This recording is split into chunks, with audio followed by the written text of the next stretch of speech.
नमस्कार, पत्रिका टीवी में आपका स्वागत है। मैं हूं निरंजन और आप देख रहे हैं हेलो डॉक्टर की योग शक्ति सीरीज, जिसमें हम बात कर रहे हैं कि आप किस तरह से योग की मदद से अपने को स्वस्थ रख सकते हैं, आप मानसिक रूप से सेहतमंद रह सकते हैं। हमारे आज के जो विशेषज्ञ हैं उनसे आपको मिलवा देते हैं। ओम प्रकाश शर्मा योग विशेषज्ञ हैं और आपको 17 वर्षों से भी अधिक का अनुभव है। आपने योग एवं मेडिटेशन में एमएससी की है, अभी आप योग में पीएचडी भी कर रहे हैं। आप उपराष्ट्रपति वेंकैया नायडू के फैमिली योग ट्रेनर भी रह चुके हैं और आप अंतर्राष्ट्रीय स्तर पे भी ऑनलाइन योग की ट्रेनिंग देते हैं। तो ओम प्रकाश जी, आपका योग शक्ति में स्वागत है। और जब हमने बातचीत की कि हम योग दिवस को लेकर ये सब करेंगे चर्चा, तो आप आए भी बिल्कुल उन्हीं कपड़ों, उन्हीं ड्रेस में हैं कि जो योग करने के लिए बहुत मुफीद माने जाते हैं। धोती भी पहन कर आए हैं, ढीला ढाला कुर्ता भी पहन कर आए हैं। खैर, क्योंकि आप चेयर पे बैठे हैं इसलिए धोती तो दिखाई नहीं देगी, लेकिन हमारा जो विषय है उसमें आप बैठे बैठे ही कई मुद्राएं बताएंगे। जो पहली बार योग करना चाहते हैं या जो शुरू करेंगे तो उन्हें किन बातों का ध्यान रखना चाहिए, और पहली बार करने वाले में भी उस तरह के लोग जो सामान्य रूप से स्वस्थ हैं या उन्हें कोई बीमारी है या मेडिकल कंडीशन है और उसके लिए वे योग करना चाहते हैं। सभी को योग दिवस की बहुत बहुत शुभकामनाएं अग्रिम। और जैसे कि आपने पूछा कि कोई भी व्यक्ति जो प्रारंभ में योग करना चाहते हैं तो वो किस तरह से योग को अपनाएं। आपने इसमें बीच में रखा कि अगर किसी को कोई व्याधि है, बीमारी है, तो वो क्या करें, और जो स्वस्थ है वो कैसे करें। तो हम पहले स्वस्थ व्यक्ति पर आते हैं। तो जो स्वस्थ व्यक्ति होते हैं उनको अगर वो बिल्कुल पहली बार आ रहे हैं तो कोई भी चीज़ सीखनी हमें होती है तो कोई ना कोई मार्गदर्शन होना ही चाहिए उसके लिए। तो आप अच्छा होगा कि किसी भी अच्छे योगा के जो गुरु हैं या एक्सपर्ट हैं उनके माध्यम से योग की शुरुआत करें। उन्हें अपनी पहले पूरी कंडीशंस बताएं, आपका अपना प्रोफेशन बताएं, आपकी नीड्स बताएं, आपके पास कितनी टाइम की अवेलेबिलिटी है, वो सब चीज़ें आपको बतानी होगी। फिर अकॉर्डिंग उसके जो आपके योगा टीचर हैं, जो गुरु हैं, वो आपका पूरा करिकुलम सेट करेंगे कि आप इस तरह से योग प्रारंभ कर सकते हैं। तो ये जो अगर कोई हेल्दी व्यक्ति योग शुरू करता है तो उनके लिए कोई बहुत ज़्यादा विशेष बातें उन्हें ध्यान रखने की ज़रूरत नहीं है। बस इतना ही है कि एक अच्छे टीचर के साथ रहें, रेगुलरिटी रखें, टाइम प्रॉपर कि भाई सुबह अगर मान लो उन्होंने डिसाइड किया है कि 7 बजे या 6 बजे जो भी उन्होंने इसका, तो उसको आपको रेगुलरिटी रखनी है। पहला चीज़ तो ये है, ठीक है। दूसरा डेडिकेशन रखना है कि भाई करना है। तीसरा डिसिप्लिन, और फिर उसके बाद होना चाहिए कंटिन्यूटी पूरी रहे उसमें, कि ये नहीं है कि आज कर लिए फिर 3 दिन अरे कोई काम हो गया था, ऐसा नहीं चलेगा। तो इस तरह से अगर आप करेंगे तो आप शनै धीरे धीरे आप उस चीज़ को पकड़ने लगेंगे और फिर आपको खुद को पता चलने लगेगा कि 3, 4, 5, 6 महीने में फिर आपको टीचर की इतनी रिक्वायरमेंट नहीं रहेगी, आप खुद ही फिर अपना अभ्यास कर सकते हैं। अच्छा, योग के बहुत सारे आसन हैं, बहुत तरह के उसके वर्जन्स चल गए हैं, तो मूल रूप से कितने तरह के योग बताए गए थे, मतलब अंदाजन इनकी संख्या कितनी थी? और आज जिस तरह की व्याधियां या समस्याएं होती हैं, तो जब योग की शुरुआत हुई होगी तब तो मेरे ख्याल से डायबिटीज़ नहीं हुई होगी या बीपी की समस्या उस समय नहीं हुई होगी, कैंसर उस समय नहीं होता होगा। तो वो कैसे हमारे शरीर को फ़ायदा पहुंचाते हैं योग, हज़ारों साल पुराना योग और आज की बीमारियां? देखिए, जो योग की शुरुआत हुई तो जो ग्रंथ हैं, जो उपनिषद हैं, वेद हैं, इनमें जो कहा गया कि भगवान शिव को इसका प्रवर्तक माना जाता है। और भगवान शिव ने जब पहली बार किसी को योग की शिक्षा दी तो उनकी शिष्या उनकी पत्नी रही, माँ पार्वती। तो पहली बार कहते हैं कि योग की शिक्षा माँ पार्वती ने प्राप्त की भगवान शिव के, जिन्हें आदि योगी भी हम कहते हैं। और अब बात करते हैं कि कितने योगासन हैं। तो इसमें क्या किया कि नेचर से जोड़ने के लिए जितनी भी चीज़ें थी, पेड़, जानवर, इंसान, नदी, पहाड़, सब कुछ, सबको आसनों में जोड़ दिया गया। लगभग 84 लाख आसनों का उस टाइम पे जिक्र आता है कि इतने आसन हुआ करते थे। फिर बाद में धीरे धीरे उनको कैटेगराइज किया गया धीरे धीरे। जैसे फिर घेरण संहिता जो सबसे मुख्य ग्रंथ माना जाता है, हठ योग प्रदीपिका गए, तो घेरण संहिता में आते आते कहा कि ये 32 आसन है, इनको आप करेंगे तो आप स्वस्थ रहेंगे। आप कह रहे हैं कि ये बड़ी ज़ोरदार बात है कि जब भगवान शिव ने शुरुआत में योग की, फिर उसके लाखों साल बाद भी ना तो कोई डायबिटीज़ थी, ना कोई कैंसर या कोई ऐसी शारीरिक बीमारियां थी नहीं, तो कौन लोग इसको करते थे और क्यों इसकी उत्पत्ति हुई? तो शुरुआत में जो योग किया जाता था उसका पर्पस था अपना मोक्ष प्राप्त करना, एक तरह से, है ना, एक अपनी जो कॉन्शियसनेस है उसको समझना, जो आपकी चेतना है ना, उसको समझने का था। अभी धीरे धीरे पैटर्न बदलता गया। तो अगर हम आज की बात करें कि वहाँ से लेकर यहाँ तक आते आते तो योगी से शुरू हुआ योग, योगी, फिर धीरे धीरे आज समय बदलता गया, फिर आए भोगी, जिसमें भोगी का मतलब गलत लोग नहीं, भोगी का मतलब हम सांसारिक लोग जो भोग वासनाओं में लिप्त रहते हैं और हमारा है ये। फिर धीरे धीरे नीचे आए तो फिर आए रोगी।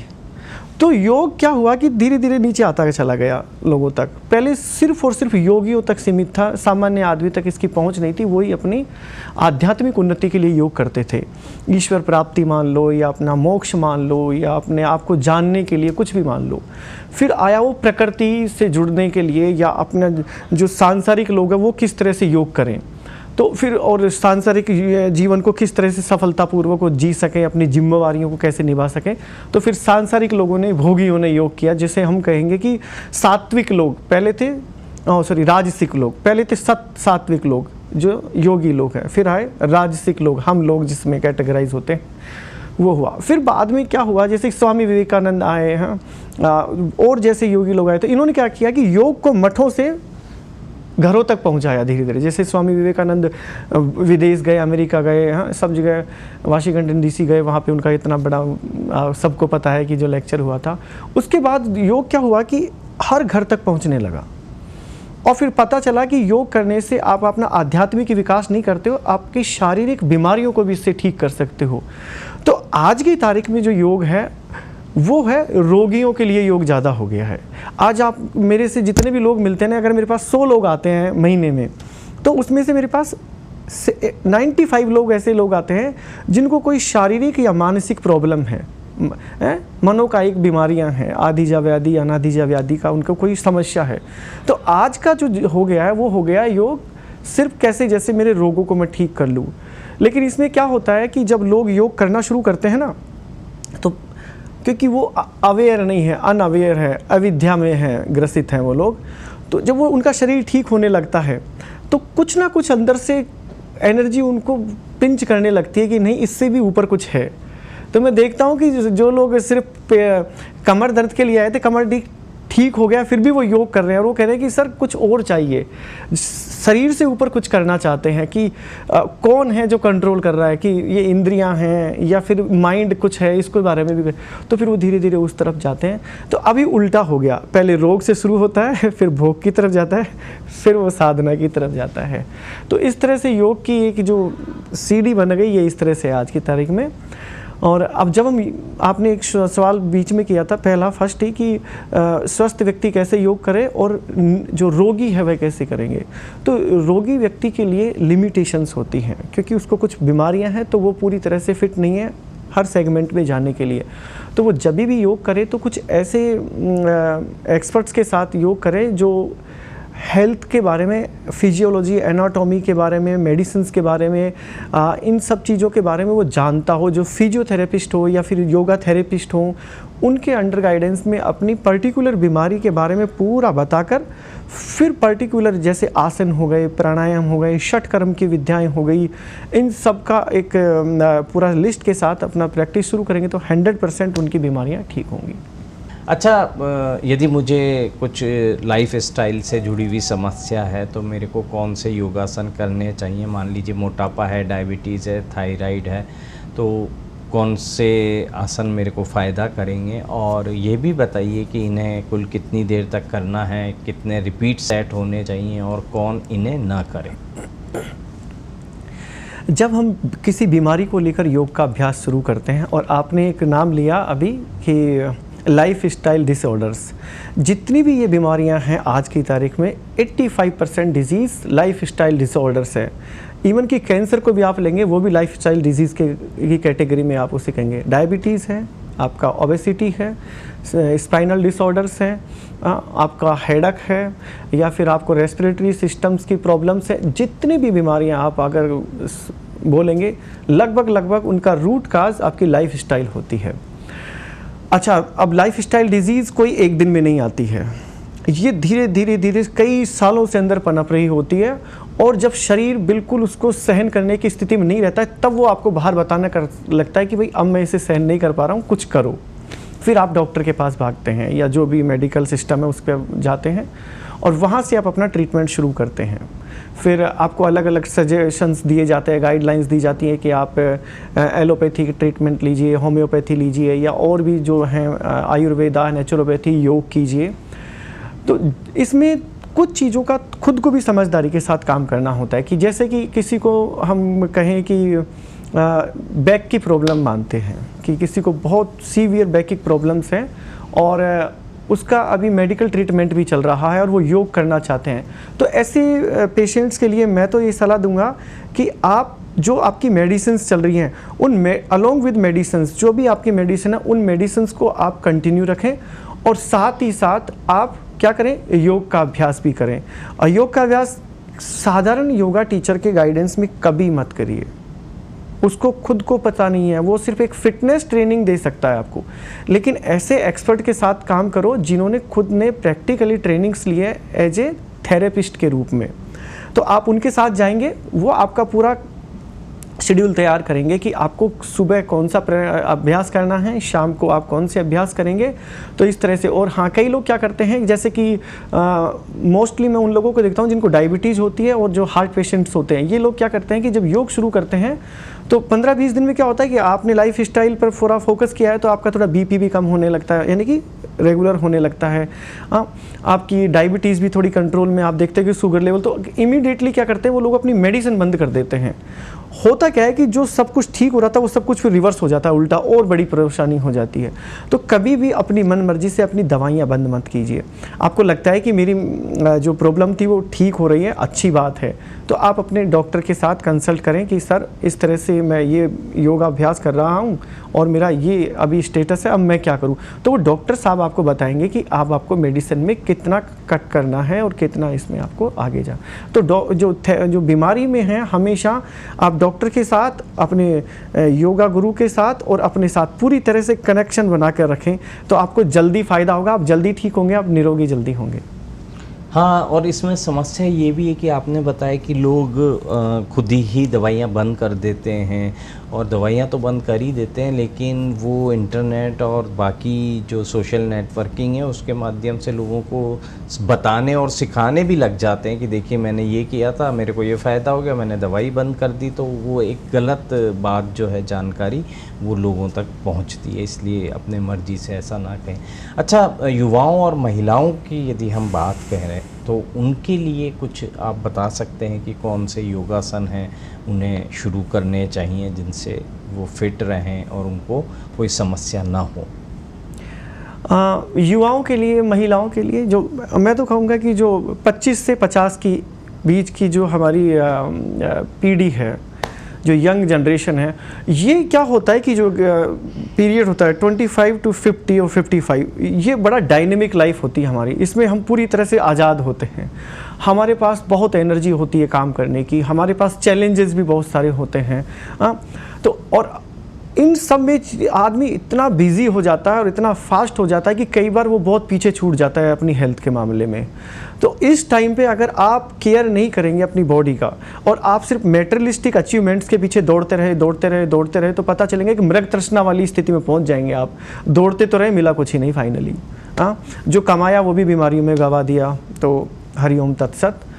तो ऐसे टाइम के लिए आप लोगों को पहले तो पूरी तरह से, क्योंकि आप युवा हैं, आपका शरीर भी बहुत अच्छा है, आपका दिमाग भी अभी आपके कंट्रोल में है, तो आप हमेशा प्रायोरिटी दें हेल्थ को भी।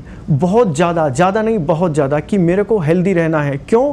कि अभी तो आप कुछ भी खा लेंगे, कुछ भी कर लेंगे, आप सहन कर लेंगे, लेकिन जैसे जैसे आपकी उम्र ढलेगी ना, शरीर भी कमज़ोर होने लगेगा, और कमज़ोर शरीर अगर बीमार हो गया तो फिर वो बिल्कुल साथ नहीं देगा। और बड़े मज़े की बात ये है कि जो जवानी में जो साथ थे वो खुद भी बूढ़े हो गए तो वो आपका साथ देने वाले नहीं है, क्योंकि वो तो खुद ही परेशान हैं। नई पीढ़ी के पास आपके लिए फुर्सत नहीं है, क्योंकि वो आपकी लाइन पे चल रहे हैं। तो आप हमेशा अपनी हेल्थ को सबसे, क्योंकि यूँ मान के चलिए कि इस दुनिया में कोई अगर आपका सबसे बड़ा अचीवमेंट है ना, वो है आपकी हेल्थ। कोई सबसे बड़ा दोस्त है, वो है आपकी हेल्थ। कोई सबसे बड़ा भगवान है, वो है आपकी हेल्थ। तो हेल्थ को सब कुछ मान के चलो। जो आदमी जितना हेल्दी है वो अपनी सोसाइटी के लिए उतना काम का है, वो अपनी कंट्री की इकोनॉमी के लिए उतना यूज़फुल है, वो अपनी फैमिली के लिए उतना ही यूज़फुल है, वो इवन कि वो अपने बच्चों के लिए वो इंस्पिरेशन बन के काम करता है। तो आप हेल्दी रहने के लिए हमेशा फोकस करें, और योग सबसे अच्छा माध्यम है। देखो, इसमें आपको ना पैसा देना पड़ रहा है, ना कुछ और अलग से चीज़ें खानी पीनी पड़ रही है। सिर्फ आपको किसके साथ कनेक्ट होना है? नेचर के साथ कनेक्ट होना है, अपने साथ कनेक्ट होना है। तो प्रतिदिन युवाओं को आधा घंटा कम से कम समय निकाल के योग जरूर करना है, चाहे वो पुरुष हो या महिला हो। अच्छा, युवाओं और महिलाओं की तो हमने बात की, आपने तो एक एज ग्रुप के हिसाब से बताया, लेकिन इसमें बच्चे रह गए हैं। तो बच्चों को किस तरह के आसन करवाने चाहिए जो उनकी ग्रोथ में हेल्पफुल रहें, और किस उम्र में वे योगाभ्यास शुरू कर सकते हैं?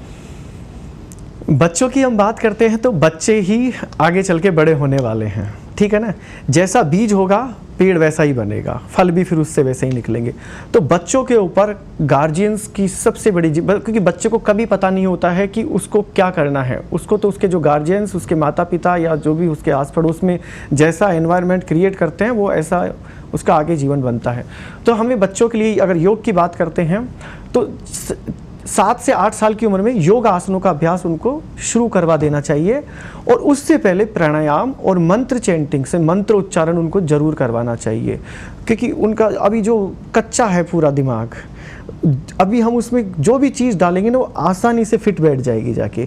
तो जो प्राणायाम और मंत्र चैंटिंग क्या करेंगे उनका, क्योंकि अभी उनका जो माइंड है, जो आपका उनका ब्रेन है, वो अभी विकसित हो रहा है, तो वो वेल डेवलप्ड ब्रेन होगा उनका, ठीक है। तो करीबन 5 साल की उम्र में उनको प्राणायाम और कुछ सिंपल जैसे कि अनुलोम विलोम प्राणायाम, डीप ब्रीदिंग, गहरी श्वासों का अभ्यास, योगिक श्वसन जिसे हम बोलते हैं, इसके अलावा भ्रामरी प्राणायाम, और कुछ सर्टेन 2-4 मंत्र लगातार वो रिपीट करें सुबह शाम इस तरह से, तो ये कर सकते हैं। और जब वो धीरे धीरे 7-8 साल की उम्र तो उनको डायनेमिक प्रैक्टिस देनी चाहिए, क्योंकि वो ग्रोइंग बॉडी है अभी।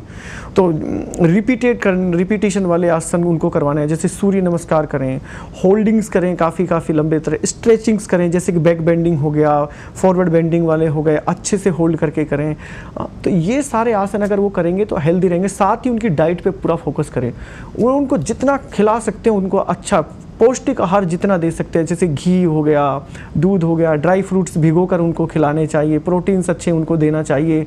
तो अगर ये सब चीज़ें करेंगे तो बच्चा 100% एक, यानी कि देश की जो रीढ़ की हड्डी होती है ना, आगे चल के जो भविष्य है, वो बड़ा मजबूत आप तैयार कर रहे हैं। अच्छा, योग की तो हम बात कर ही रहे हैं लगातार, लेकिन योग के साथ ध्यान का भी बहुत महत्व है हमारी सेहत और फिटनेस के लिए। तो ध्यान करने का सही तरीका क्या हो सकता है, इसके बारे में हमारे दर्शकों को बताइए। ध्यान की अगर हम बात करते हैं तो जब पतंजलि योग सूत्र से हम शुरुआत करते हैं, तो पतंजलि योग सूत्र को अगर हम पढ़ेंगे तो उसके अंदर 95% सिर्फ और सिर्फ माइंड की ही बात की गई है। बॉडी पे तो सिर्फ 5% बात की है। जो आज का जो योगा चल रहा है योग का, उसमें क्या हो रहा है कि हम 2 पार्ट में हमारी बॉडी को ले सकते हैं। एक ये इतना सा, और एक यहाँ से लेकर पैरों तक। अभी हम क्या कर रहे हैं, योग यहाँ से नीचे तक जा रहा है। पूरा मसल्स को ग्रोथ करना है, जॉइंट्स अच्छे रहने चाहिए, फेफड़े ठीक होने चाहिए, बीमारियां ठीक होनी चाहिए। अब यहाँ का क्या होगा, ये जो पूरा सेंटर है ये, तो इसको हम ठीक करने की बात नहीं करते। और पतंजलि योग सूत्र में पूरा कहा गया है कि आपका माइंड हेल्दी होना चाहिए। हर उसमें दिया गया है कि चित्त की वृत्तियाँ क्या होती है, चित्त को कैसे ठीक करा जाए, कौन कौन से ऐसे क्लेश होते हैं जो हमारे चित्त को परेशान करते हैं।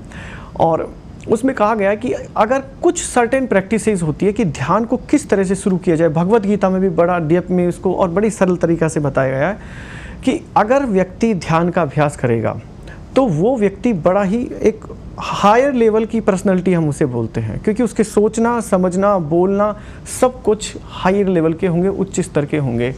जैसे कि पतंजलि योग सूत्र में जो अष्टांग योग है उसमें यम, नियम, आसन, प्राणायाम, प्रत्याहार, धारणा, ध्यान, समाधि है। उसमें जो ध्यान है वो 7वें नंबर पे आता है। तो उससे पहले देखो कितनी प्रिपरेशन की है कि पहले यम नियमों का आप पालन करो, फिर आसनों के द्वारा शरीर को सुदृढ़ करो, फिर प्राणायाम के माध्यम से अपनी प्राण शक्ति का बैलेंसिंग करो, फिर धारणा का ध्यान करो, प्रत्याहार से अपनी जो सेंसेस है जो भाग रही है मेटेरियलिस्टिक वर्ल्ड की तरफ, उनसे थोड़ा समेट के अंदर की तरफ लेके आओ। ये 5 जो लिम्स है ये है बहिरंग योग, ठीक है। फिर शुरू होता है प्रत्याहार के बाद धारणा, ध्यान और समाधि। यहाँ से ध्यान के अभ्यास की शुरुआत होती है अष्टांग योग के हिसाब से, कि पहले आप कंसंट्रेशन करना सीखें। कंसंट्रेशन का मतलब होगा एकाग्रता। आजकल क्या करते हैं, एकाग्रता को ही ध्यान का नाम दे देते हैं। एकाग्रता का मतलब होता है कि आप फोर्सफुली किसी को कोई काम करने के लिए बार बार कह रहे हैं। जैसे कि कोई बच्चा घर पर आकर होमवर्क करता है तो उसकी माँ उसके साथ बैठती है, अब सामने टीवी चल रहा होता है तो बच्चा क्या करता है, थोड़ा सा लिखता है, फिर टीवी की तरफ देखता है। माँ कान पकड़ के कहती है चल इधर काम कर पहले, फिर वो थोड़ी देर करेगा, फिर माँ कान पकड़ती है, फिर कहती है चलो इधर लगो काम पे, फिर वो काम। तो फिर थोड़ी देर बाद में वो बच्चा क्या करता है कि भाई माँ बैठी है बगल में, अब करना, फिर वो अपने आप उस पर सेट हो जाता है, फिर वो वहाँ लगने लगता है। तो जो प्रत्याहार के बाद आता है फिर धारणा, है ना। धारणा में पूरा धीरे धीरे ध्यान लगने लगता है, जब वो हो गया ना जो बच्चे का कान पकड़ के माँ बता रही थी। अब धारणा के बाद क्या हुआ, ध्यान। वो धारणा ही ध्यान में बदल जाती है कि अब जो काम हम फोर्स के साथ करते हैं, प्रत्यय एकतानता ध्यानम, जो कार्य बिना प्रयत्न के निरंतर लंबे समय तक ध्यान के साथ हो उसे ध्यान कहते हैं। और जब ध्यान आगे की स्थितियों में जाता है, थोड़ा डेप्थ में चले जाता है, जब सब्जेक्ट और ऑब्जेक्ट दोनों एक हो जाते हैं, है ना, कर्ता और कारण, ये थोड़ा डेप्थ की बात हो जाएगी, तब समाधि की स्थिति हो जाती है। तो ये तो हुई ध्यान की डेफिनेशन कि मन एक जगह रुक जाए, वो ध्यान की स्थिति है अवेयरनेस के साथ, ठीक है। अच्छा, अब ध्यान की सबसे अच्छी खासियत क्या है कि ये हमें एक बहुत बड़ी चीज़ हमारे अंदर क्रिएट करता है। 2 तरह की बातें हम करते हैं, एक होता है नकारात्मक और एक होता है सकारात्मक। हमेशा हम कहते हैं अरे नकारात्मक मनो, सकारात्मक मनो, फिर कहते हैं अच्छा ठीक है। फिर योग में जब ध्यान के अभ्यास आप करने लगते हो तो इससे ऊपर की एक चीज़ आती है, वो होती है संरचनात्मक। नकारात्मक, सकारात्मक ये आपको हमेशा बीच में फंसाती रहेंगी। जो व्यक्ति जितना संरचनात्मक है वो उतना ही इनोवेटिव है, और जो जितना इनोवेटिव है वो उतना यूज़फुल है ऑल ओवर कंट्री के लिए, हर एरिया में। जैसे कि आप ही मीडिया में मान के चलो, एक तो ये हो कि आपको तनख्वाह मिल रही है, आ रहे हो, बैठ रहे हो, काम दे दिया, करा के निकल लिए, और एक आपके अंदर एक अंदर से होता है कि नहीं मेरे को कुछ इसके अंदर कुछ नयापन लेके आना है। वो चीज़ जब तक आपके अंदर नहीं आएगी, क्योंकि जब तक आपका माइंड उसके साथ कनेक्ट नहीं होगा, तो योग आपके माइंड को आपके काम के साथ जोड़ देता है, तो आपको संरचनात्मक बनाता है। एक होता है डिस्ट्रक्टिव, एक होता है कंस्ट्रक्टिव, और एक होता है क्रिएटिव। तो आप क्रिएटिव बनते हो, ध्यान करते हो। अच्छा, ध्यान शुरू कैसे करें, तो हम भगवत गीता के ऊपर इसको ले जाके शुरू करते हैं। बेसिक जो बिल्कुल बिगनर है कि वो कैसे ध्यान की स्थितियों में जाएगा, तो उसमें शुरुआत में 2 सूत्र कहे गए कि पहला ये कि आपका बैठने की जगह कैसी हो, स्थान कैसा हो, हैं, आपके कपड़े उपड़े कैसे हो, तो ये कहा। तो उसमें कहा गया कि शुचो देशे प्रतिष्ठाप्याम स्थिरमासन मात्रम, इस तरह से वो है कि आपका जो स्थान हो वो शुचिपूर्ण हो, साफ सुथरा हो, आप आराम से ऐसे स्थान पर जो ऊपर नीचे ना हो, स्थिरता हो, जहाँ पे वातावरण बड़ा सही हो, कोई डिस्ट्रैक्शंस ना हो। तो ये उसमें कहा गया। अच्छा ठीक है साहब, मैं बैठ गया, अब बैठने की मेरे को स्थान मिल गया, अब मैं उस स्थान पर बैठूंगा कैसे, मेरी बैठने की क्या विधि हो, मैं कौन से ऐसे आसन करूं कि मैं लंबे समय तक ध्यान की स्थिति में चला जाऊं। तो उसमें कहा गया समम काय शिरोग्रीव, यानी कि आपकी काया धड़, समम काय शिरो, सिर और गिरवा, ये तीनों एक स्थिति में होने चाहिए। धार्यम चलम स्थिरम, एकदम स्थिर होना चाहिए। सम प्रेक्षक से नासिकाग्रह, और एकदम नासिका के अग्रभाग को देखते हुए आपका ध्यान किसी एक बिंदु पर टिक जाए। ये नहीं है कि आपको नाक को देखना है, किसी एक बिंदु पर आप स्थिर हो जाएं। ये हो स्व दिशाचन में लोकयान, और सभी दिशाओं से आप अपना ध्यान बार बार हटाते हुए उसी केंद्र पर स्थित करें।